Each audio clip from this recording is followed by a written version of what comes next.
বিসমিল্লাহির রহমানির রহিম। আজকে জমিয়তে উলামায়ে ইসলাম বাংলাদেশ এর সংগ্রামী এবং শ্রদ্ধেয় সভাপতি, এই সংগঠনের সম্মানিত নেতৃবৃন্দ এবং প্রিয় সাংবাদিক ভাই ও বোনেরা, আসসালামু আলাইকুম।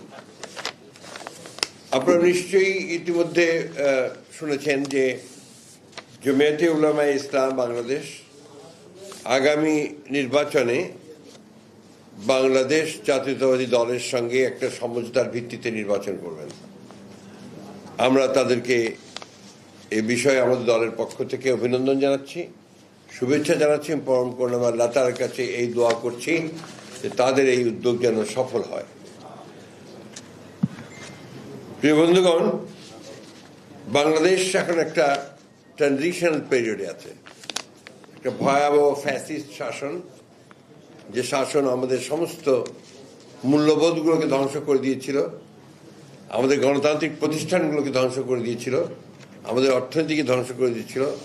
সেই ফ্যাসিস্ট শাসন থেকে বেরিয়ে এসে আমরা এখন একটা নির্বাচনের দিকে যাচ্ছি এবং নির্বাচনের পরে একটা নির্বাচিত সরকার, নির্বাচিত পার্লামেন্ট আমাদের দেশকে, আমাদের জাতিকে সঠিক পথে এগিয়ে নিয়ে যাবে, এই প্রত্যাশা আমরা সবাই করছি। কিন্তু এর মধ্যেই দেখা যাচ্ছে যে কিছু সংখ্যক ব্যক্তি মহল, তারা এই ট্রানজিশনাল যে প্রসেস, এটাকে বাধাগ্রস্ত করার জন্য ভয়ঙ্করভাবে চক্রান্ত করছে।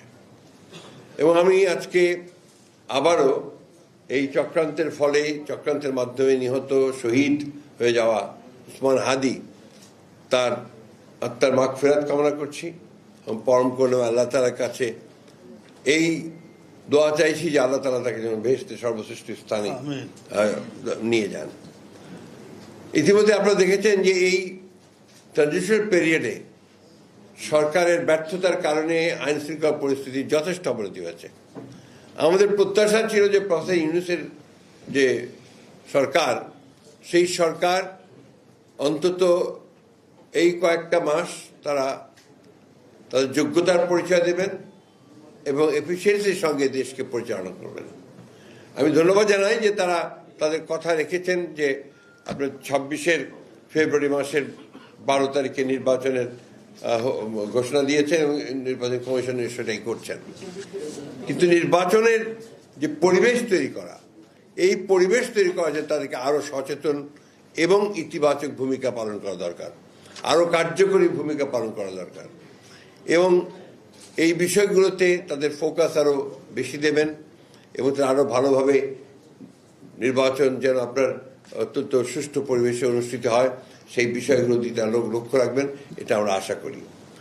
আমাদের যে কথাগুলো ইতিমধ্যে সালাউদ্দিন সাহেব বলেছেন, যে জমিয়তে উলামায়ে ইসলাম বাংলাদেশ এর সঙ্গে আমাদের যে আলোচনাগুলো হয়েছে সে আপনারা শুনছেন। আমরা কিন্তু প্রথম থেকেই, বাংলাদেশ বিএনপির জন্মলগ্ন থেকেই শহীদ প্রেসিডেন্ট জিয়াউর রহমান সাহেব, তিনি সংবিধানে বিসমিল্লাহির রহমানির রহিম প্রথম তিনি সন্নিবিষ্ট করেছিলেন এবং আল্লাহর উপর অবিচল আস্থা বিশ্বাস এই কথা দেওয়া হয়েছিল।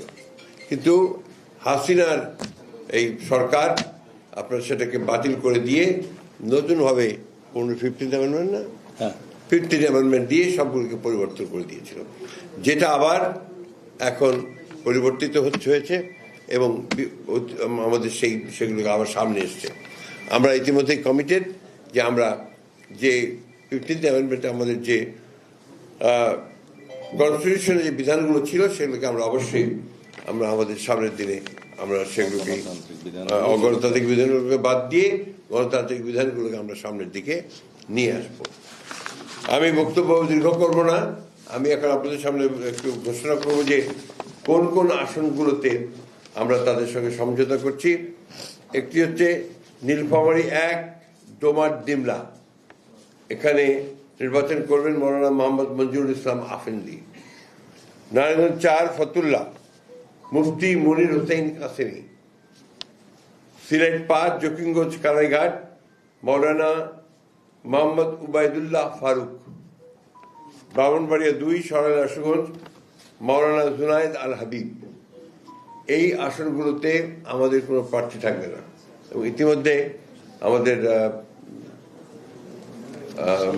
সালাউদ্দিন সাহেব বলেছেন যে এই সংগঠনের জমিয়তে উলামা ইসলামের বাংলাদেশের আমাদের অন্যান্য আসনগুলোতে তাদের কোনো প্রার্থী থাকবে না। তো আমার মনে হয় এটা পরিষ্কার হয়েছে আপনাদের কাছে, এবং আমরা যখন চূড়ান্তভাবে নির্বাচনের অন্যান্য আসনগুলো যে বাকি আছে সেটা যখন আমরা ঘোষণা করব সেগুলো তখনও এসে যাবে। অর্থাৎ এখন নির্বাচন করছেন জমিয়তে উলামা ইসলাম বাংলাদেশ এই ঘোষিত আসনগুলোতে। এ ব্যাপারে আপনাদের সেখানে আমাদের কোনো প্রার্থী থাকবে না। হ্যাঁ, নিজস্ব প্রতীকী করবে, তাহলে এর বাইরে তো উপায় নেই।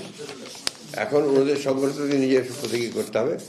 তো আমরা মনে করি যে আমাদের সর্বস্তরের নেতাকর্মী তাদের সম্পূর্ণভাবে সহযোগিতা করবেন, এবং জনগণ যারা ভোটার আছেন তারাও তাদের প্রতীকে ভোট দিয়ে ধানের শীষকে শক্তিশালী করবেন। ধন্যবাদ। আমরা আপনার জেনে যাবেন, আমাকে একটা কপি দিয়ে একটা কপি দিন, আপনারা একটু জেনে যাবেন। জি, ও আর উনাদের মার্কা হচ্ছে কিন্তু খেজুর গাছ, এবং সর্বপ্রাচীন দল, ঐতিহাসিক ভাবে আমাদের সঙ্গে তাদের সম্পর্ক আছে।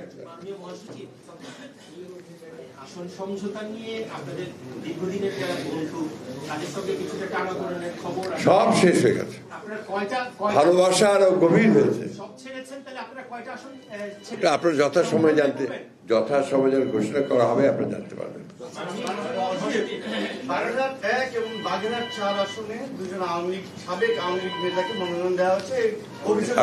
আপনার এই বিষয়গুলো আমরা আপনাদেরকে যথাসময়ে আমরা আপনার বিশ্লেষণ দেব, এবং সব যথাসময়ে সেগুলো আপনারা জানতে পারবেন।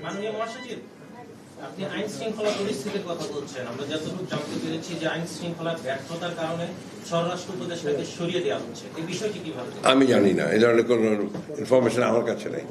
থ্যাংক ইউ, অনেক ধন্যবাদ।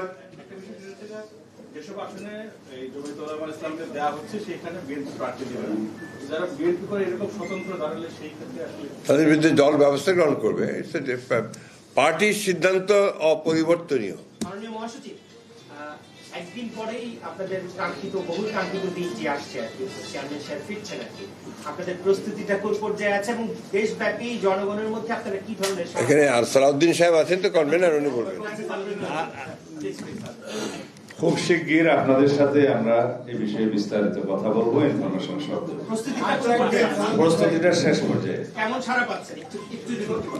অসাধারণ সাড়া। আমরা আশা করি তারা বলে দিয়েছি, শোনেননি? বলেছি আমি, আশা করছি সবই জানাবো।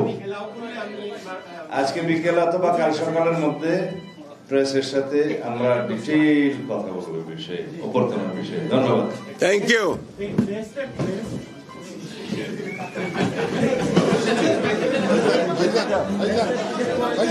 ধন্যবাদ, ধন্যবাদ।